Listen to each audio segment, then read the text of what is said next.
Hey everybody, it's John Kraska with EverLibrary, the EverLibrary Institute. Thanks for being here for another one of our virtual school visits conversations. We're bringing in authors from all around the country who've been, in one way, shape, or form, banned or disinvited from school visits in order to have a big conversation about the way that education is being done in the United States right now. The school libraries, classroom visits, teaching visits. It's amazing to me, as executive director of EverLibrary, the National Political Action Committee for Libraries, and the EverLibrary Institute, which is a public policy, tax policy, education policy think tank for libraries, that we're having to go through this in America today. The conversations that we're trying to have with policymakers, with legislators, with funders, with donors, and with parents and students all around the country is about how do we get back to something that's a little bit more reasonable, even though I feel like we're at the beginning of something that's going to take a long time to unwind. Everylibrary.org has information about who we are, what we do, whether it's school or public library funding at the local level, support for state library associations and state library right-to-read groups, partnerships around anti-censorship, anti-discrimination as well.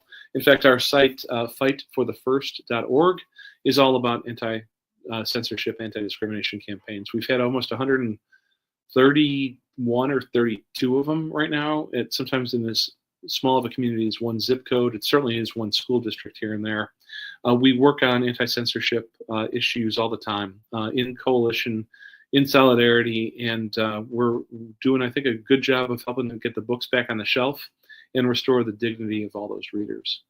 Speaking of all those readers, we don't have a reading ecosystem without a writing ecosystem, and I want to bring in Gume Laurel III, our guest today here on EverLibrary Live. Gume, let me say hi, let me wave at you on the camera, but also let me start with your official bio, okay? So Gume Laurel III is a Texas author dedicated to inclusive storytelling, highlighting Latine, Chicanx, and queer identities. His high-low verse novels, including Samson and Domingo and the Solar Punks, have earned critical acclaim, with Solar Punks recognized as a Junior Library Guild Gold Standard selection. When he's not writing, he enjoys hiking with his dogs, including in Botanis. You know what? I meant to ask you in the green room. I'm not sure what that means. And dreaming of a DJ career. Who doesn't want to spin records? Well, not me, but you know, indulging in Botanis. I don't know what that is. I'm sorry. So it's a dish that's specific to where I grew up on the border.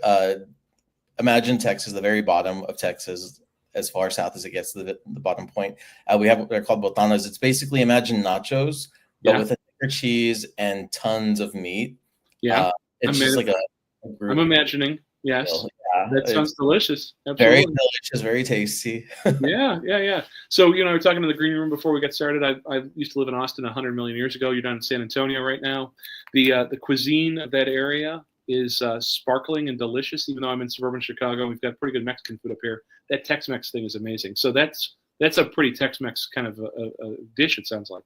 Yes, it's definitely a deep South Texas Tex-Mex dish. Yeah.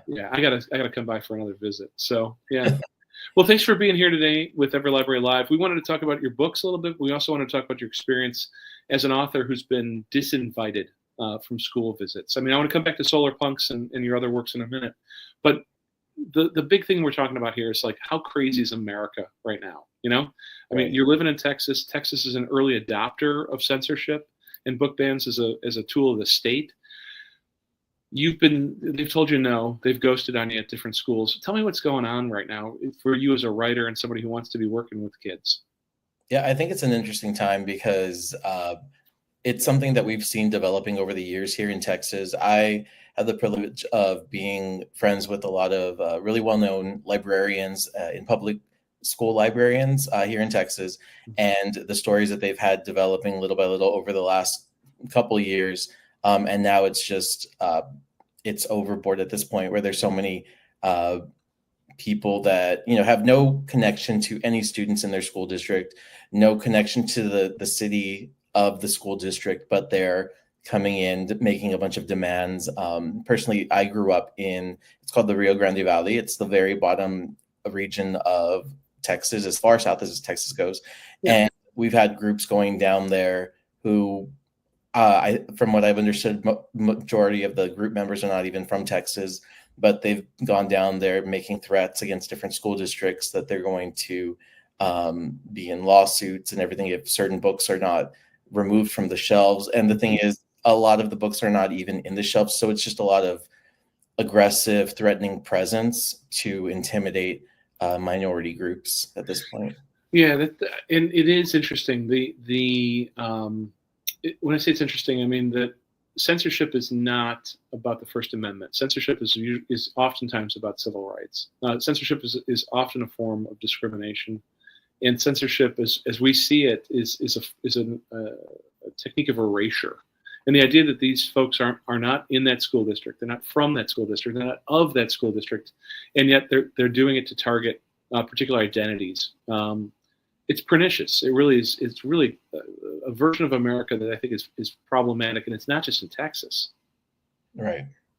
Yeah, it's definitely all over the place. I feel as things have changed here in the state of Texas, as politics have begun to shift here,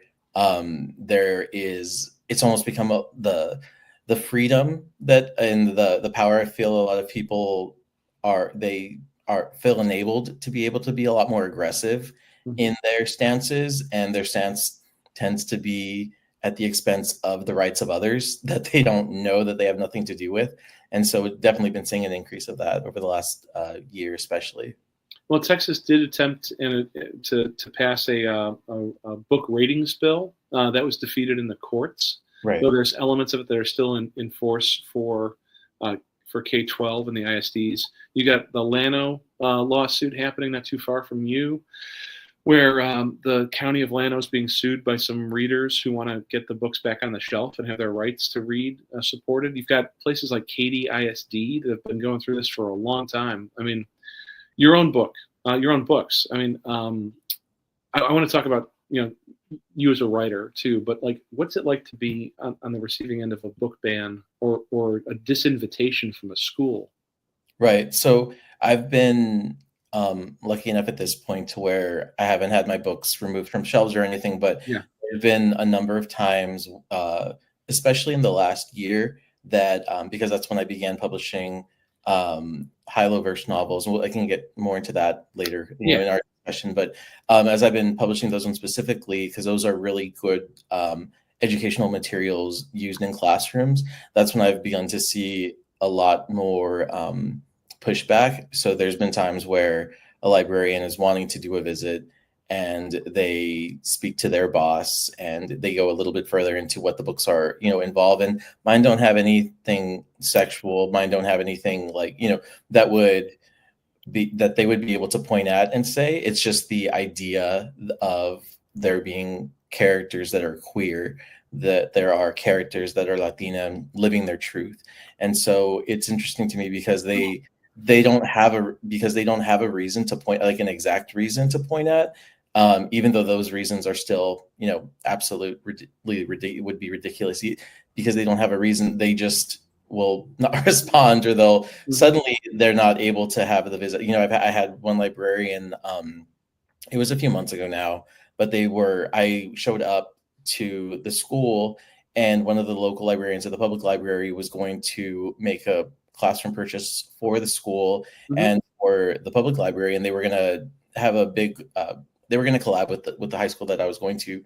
And I get there, and that's when they told me that last second the librarian kind of pulled out, and they didn't tell me why, but they kind of danced around a reason for it, and the reason being that's when they looked at what I was writing. They hadn't really looked at it before. They just were, okay, there's somebody that wants to come see the students, cool. And so it's been interesting. Well, I mean, you're right. You're writing about identities, but you're not writing books that are this isn't you write in a style called high-low, and I'm gonna put the words in the chat here or on the screen here so people can see it. So high-low literature, meaning high interest, low reading level books. You're not driving a political agenda here. You're talking about actual human beings who have different identities than a straight white cisgendered male, like your host, but that's the problem then for these educators, these librarians, and these parents too. I'm sure, like, how can you make somebody so uncomfortable? I mean, right. It's just existing. Like if my existence makes you uncomfortable, that's something that you have to unpack, not something that I have to pack away. That's exactly why we have these conversations today. Is because I want to connect you with more readers. I want to connect you with more folks who could host you. And one of the reasons that I think it's interesting one of the reasons I want to bring you on wasn't just for this queer identity conversation, but it's the high-low literature. This is a whole area that I'm not an educator. Gume, I don't pretend to be an educator. I'm not a librarian, and yet this makes a lot of sense to me in terms of building bridges for kids and scaffolding them up on learning how to read. Right. Yeah. No. So high-low verse novels. It's funny because just a few years ago I had never heard of it, and once I learned what it was, I just became so appreciative that it exists. One, and then once I began publishing with West 44 Books, the publisher of Solar Punks and my other books, it's been such a privilege because I think so. Like you mentioned, high interest, low readability, which high interest, and that means it's going to be of interest to whatever target audience it is. So mine are young adults, so 13 through adults. It's going to be interesting to them. Low readability, that part means that it's going to be at a lower reading level. And that's seen in a bunch of different ways. So shorter sentences, simpler vocabulary, but those little minor changes make the book more accessible to people who otherwise wouldn't be able to enjoy these books or enjoy this literature, be able to see themselves represented. And it's in ways where I feel like I've learned so much too as I've been writing them. So for a great example, in my book, Samson and Domingo, this was my first high-low verse novel that I published with 44, and work with Katie McEnany, and she's the editor. She's amazing to work with. One of the lines was that Samson gave Domingo a bouquet of flowers. Okay. And so when she edited it, she kicked it back and was like, hey, the word bouquet, that's more advanced vocabulary word. Let's break it down. And so a lot of people would think, okay, let's just get rid of that. It's like, no, let's make this sentence accessible. So the way she suggested it, which was totally brilliant, Samson gave Domingo a bunch of flowers wrapped in paper. And it's so interesting because that is such a minor change, but that minor change means that so many others who would not have been able to read and enjoy the book can now read and enjoy the book because it became accessible to them. Whether they're an ESL student, whether they, for whatever reason, have a hard time focusing, or they're just a reluctant reader, it opens a world of stories to them. And honestly, I mean, a bouquet could be anything, but that particular way to rephrase it, I could picture it as you said it, you know. And there's something very powerful about the visual narrative here, as well as the word choices. Right. Yeah, and then the spacing, because for their verse novels. So for those who don't know what verse novels are, imagine a thick novel, but the story is instead of paragraphs and chapters, it's told through a series of poems. So every page is a poem that takes you through the entire story, and so just even that layout makes it even more accessible. Yeah. So I mean, writing poetry, is it a plain verse, or do you have to use a meter? It can be both. I feel like, because I've read some other authors from West 44. Some of them will have have the rhyme. Some of them will kind of just play around with it. I've seen some where they'll even play with the shapes on the page, and it's kind of like whatever. I feel like it's an element of the storytelling process with high-low verse novels, because there was one, she was talking about how she traveled in I forget the author. She moved from Alaska to somewhere further south, and so the progression of the line was actually the road that in real life to take from Alaska down to where she had moved to. And so there's lots of ways that you can incorporate the story and just make it become more alive that way for readers. Oh, I think that's brilliant. I absolutely do. I'm not an educator myself. I'm not a librarian. I don't do science and reading, but those metacognition opportunities, when you have that, it lowers a lot of barriers to people participating in what they're reading. So right. Talk to me a little bit about Solar Punks in particular, though. It's utopian island. It's renewable energy. There's a hidden darkness. I mean, you've got some interesting characters there. Is this in the high-low style as well? Yes, it's Solar Punks. It's just published on February the 1st. Congratulations. That's great. Thank you. And so it follows the story of Veny. Veny lives on Isla Sola, which is a little island, and as far as they know, nothing else exists in the world. The rest of the world is just, the planet is just ocean, and humans all live there.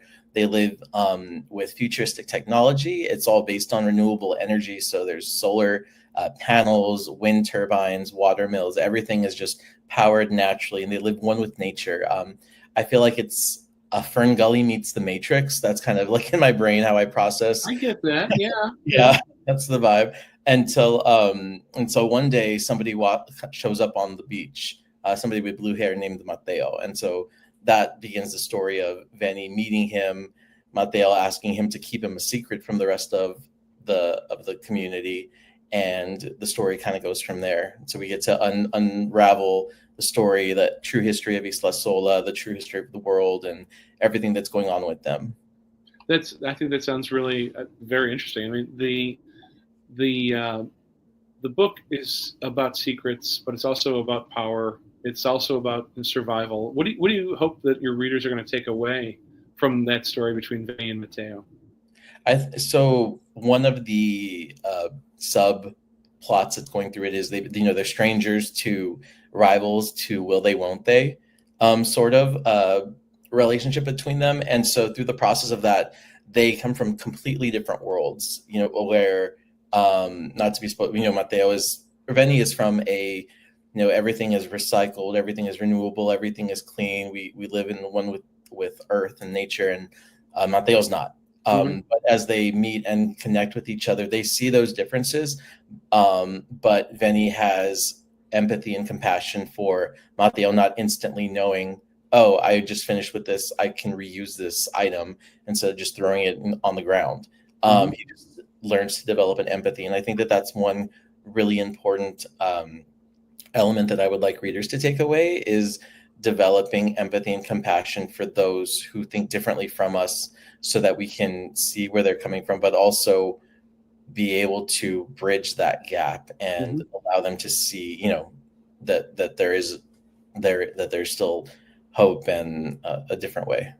Yeah. So you were saying before that you write for YA audience, that 13 to adult, right? Correct. Yeah. So I want to make sure I'm positioning the question correctly. When you do visits, whether it's an author visit to a school, a special event at maybe a bookstore, at a Comic-Con, or another kind of conference and that kind of stuff, what's the feedback from your readers?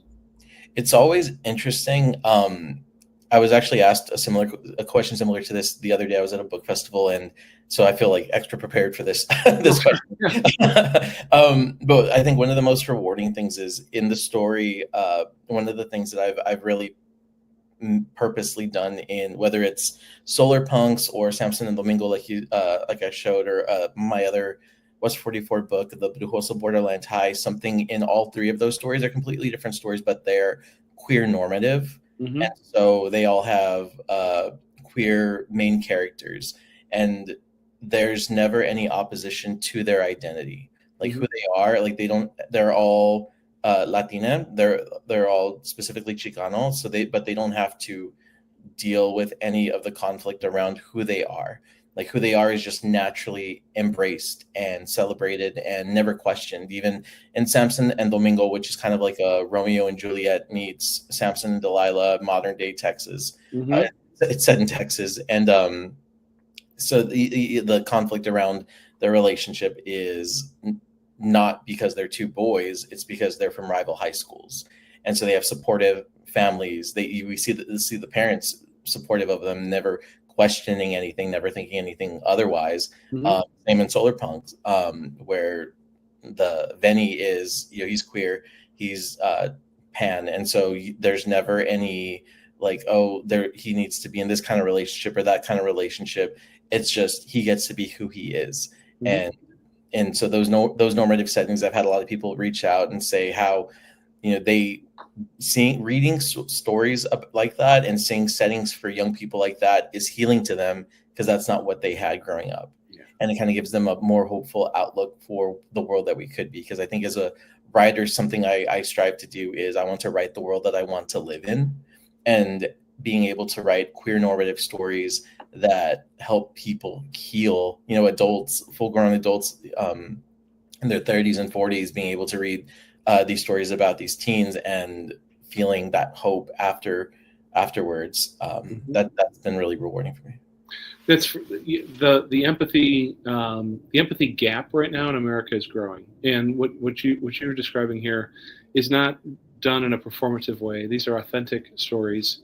They're authentic experience-driven stories, and folks who are not of that community can still read them and enjoy them because they're just human stories. I mean, and yet the empathy gap. Okay, so I'm going to close with two questions. One's pretty serious, and the other one's a little bit flipped. So let me start with the serious question. Okay. How can we support educators, school administrators, school librarians, parents who want to bring in books and writers like you in the face of such censorship, and even maybe advocate for more inclusive stories like this? How do we support those folks? I think a big way to do that is being involved with however you can. You know, different schools have different measures, but being as involved as you can as a parent or as a friend to your teacher, because the voices of people saying we don't want these certain types of stories in our, alive, we still need those voices to say they need to be alive. They need to be told. These are stories that need to be active, whether that's locally in your area, maybe showing up to a town hall, just showing support, even physically being present to show support, because those who support might or might not show up, but those who are against, they're going to show up. And so just the physical presence and them being able to see that there are people that are rooting for them and championing them also. That's fantastic. Thank you for that observation. I think that the solidarity and the sometimes even the quiet solidarity, the presence goes a long way to know you're not alone. All right. So at the beginning, I got a little distracted by your description of Tex-Mex food, but you also mentioned in the bio that you're a would-be DJ. You want to be DJ. I could be. That's my theory. I feel like I could be a good DJ. Oh no, I get it. I mean, like if I had 5 lives to lead, one of them would not be a DJ for me, but I got a list. The question I have for you is, what's the soundtrack to Solar Punks then? Like, what's the set list? There is actually a playlist. So for all of my for all of my West 44 books, I have a playlist. That's part of the promos that I do for it. Nice. Solar Power by Lorde is obviously at the top of the charts for the playlist for Solar Punks. I don't know if you're familiar with Aurora. I forgot. I'm so boring, man. I'm a suburban dad. I'm just like, I'm in my mid 50s. So tell me more. I want to listen more widely. Aurora, she's I forget where she's from. She's from overseas somewhere, but all of her music she's very like one with nature. It's very like poppy dance. It's kind of like all over the place. Her music, Umbe, his song Fantasmas, because something that was not intentional with the story of Solar Punks, but it's just a story about the sun and life and nature. As I was writing it, something that unintentionally but makes sense. The other side of the coin is death, and so they deal with a lot of death and rebirth and like the cycle of life essentially. And so his song Fantasmas about grief is in there. An old song by a band I listened to some 20 something years ago, Incubus. Incubus, you're saying it's an old song. Oh man, well, you're killing me, man. So. It's like 25 years old, but they have a song called Megalomaniac. Okay, so that's in there. There we go. Thanks for having the throwback for an old guy like me. I appreciate it. Well, Gume, thank you very much for today's conversation. I appreciate you sharing about your books, about your experience, and also I hope folks will take you up on the offer to connect with you some more. I mean, this West 44 books, your playlists are on there, your books are on there. Thank you for taking me through a little bit about high-low as well. That's a really fascinating thing. So. Any closing thoughts? You cool? No, thank you so much for having me. If anybody wants to follow me more, like you had mentioned, my link's there. I'm overly active on Instagram, so you'll find me on Instagram. If you look up my name, I swear I'm going to be the only one that pops up. So, I get it. Sean, for me, I really appreciate it. It's a real pleasure. So thank you. Hold on with me for a second. I'm going to put up the little title card. I'm going to end this, and let's wave at the audience. Thanks again. Here we go.